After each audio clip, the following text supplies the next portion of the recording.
Good morning, brothers and sisters. My name is Clarke, and I recently returned from my mission in Comodoro, Rivadavia, Argentina.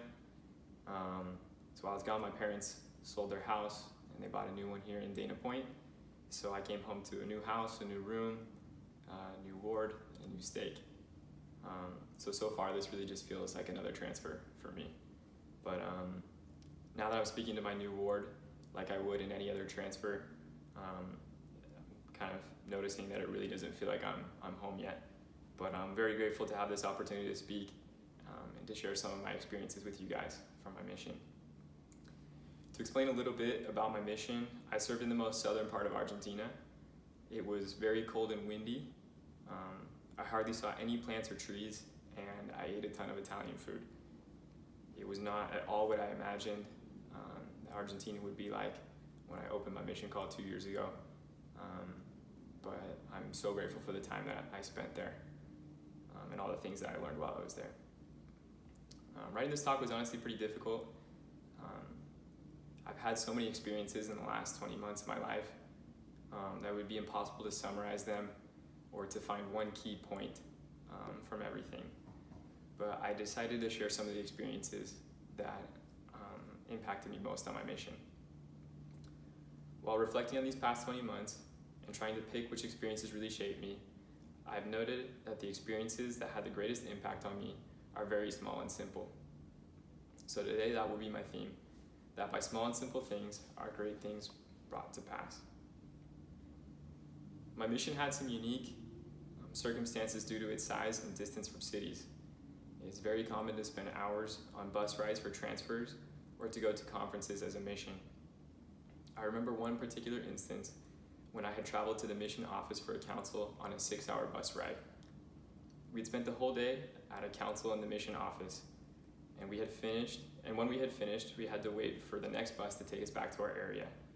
Another 6-hour bus ride that left at midnight. There were 12 of us that had to take that bus after the conference, and all 12 of us were dead tired. We were dropped off at the bus station at 12, and then they told us that it had an hour delay, and that we would be leaving at 1.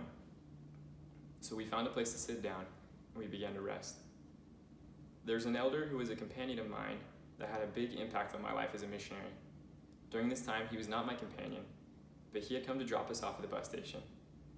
When this Elder Lees, heard that the bus was going to arrive late, he did not sit down with the rest of the missionaries to rest. He went with his companion and sat down next to a man and began to talk with him. Now I'd like to explain a little bit of the circumstances that Elder Lees was in, so you guys can get more of an idea of why it's so significant to me that he would stop and talk to this man. Elder Lees had every reason to leave that bus station. He was only told to drop us off and that he didn't have to wait for the bus. It was midnight and it was obviously time to head back to his apartment.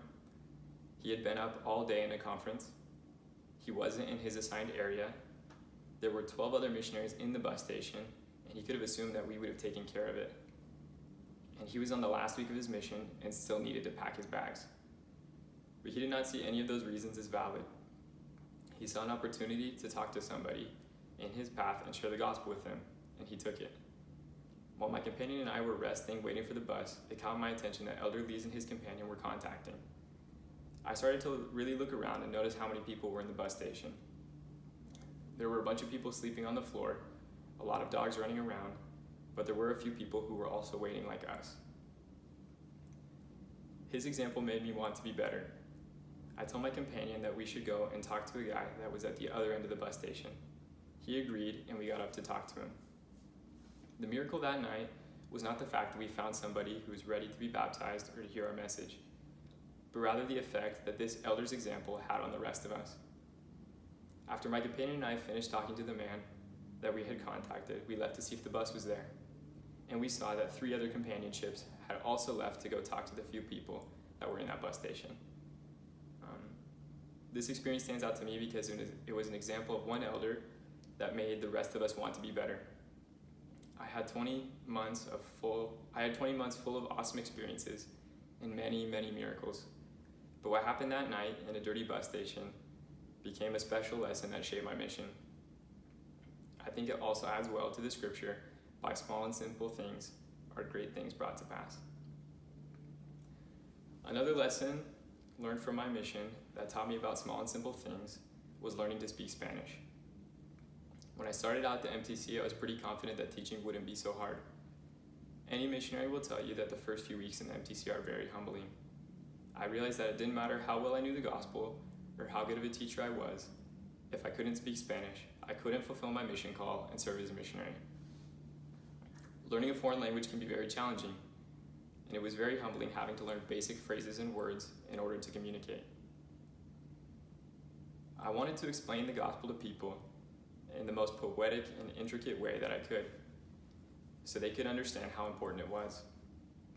But my ability to speak Spanish wouldn't let me do so. For example, I would have wanted to say to somebody that the atonement of Jesus Christ is one of the most important events in the history of the world. If you believe in him, you can be freed from sorrow, sin, and guilt. Well, my Spanish couldn't really explain something like that. So in order to get my point across, I had to simplify to a phrase like, Jesus suffered for you because he loves you. I eventually learned that those two phrases are essentially saying the same thing. The presentation changes, but the content does not. Even the most eloquently spoken sentence can be meaningless to another person. The only being that has the capacity to make our words powerful is the Spirit.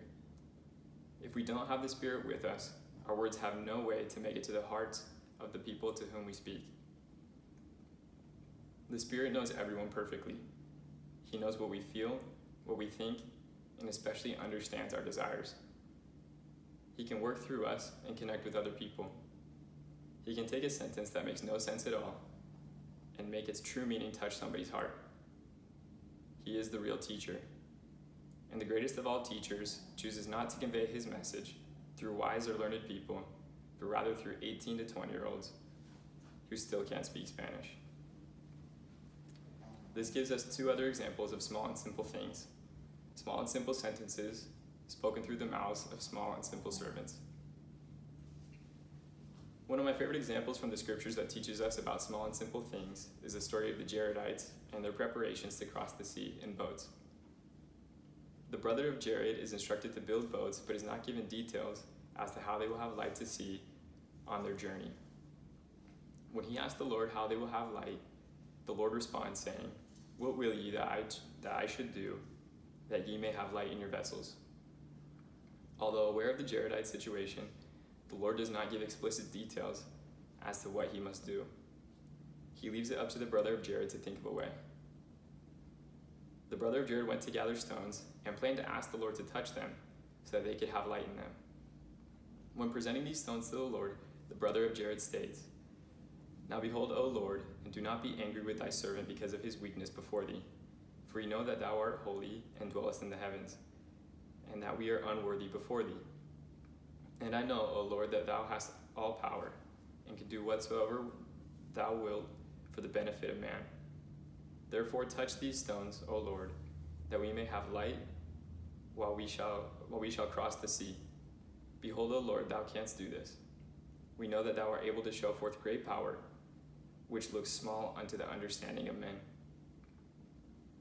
The brother of Jared knew it was a very simple thing that he asked of the Lord, to touch the stones. He knew that he was imperfect and weak, and recognized that as he asked for the Lord's help. A small and simple idea, small and simple stones, and a small and simple servant who humbly asked for help. I could relive this story on my mission many times, as I even felt like the brother of Jared, asking for help in a situation that I could not solve on my own. I saw that the answers were always the most simple. It is my humble testimony that the gospel is simple. The basic steps, such as reading the scriptures, praying and going to church, are what sustain us. The world likes to make things complicated, but we can make things simple if we make Jesus Christ the center of our homes and our lives. So now I'm going to finish with my testimony in Spanish, and I hope that everyone, even those who don't speak or understand Spanish, can feel the Spirit as I testify these simple truths. Quisiera compartir mi testimonio con ustedes hoy, que Jesucristo es nuestro Salvador, que a pesar de nuestras debilidades, que que Él nos ama perfectamente. Yo sé que José Smith fue un profeta y que por su boca que Dios estableció su iglesia, y que hoy en día tenemos esa iglesia, que tenemos la iglesia de Jesucristo, que es la iglesia restaurada sobre la faz de la tierra. Yo sé que cada uno de nosotros tenemos la oportunidad de arrepentirnos y de llegar a ser mejores personas. Y este testimonio es muy sencillo, pero en el espíritu de la sencillez que compartí hoy con ustedes, así dejaré mi testimonio. Y les digo estas cosas en el nombre de Jesucristo. Amén.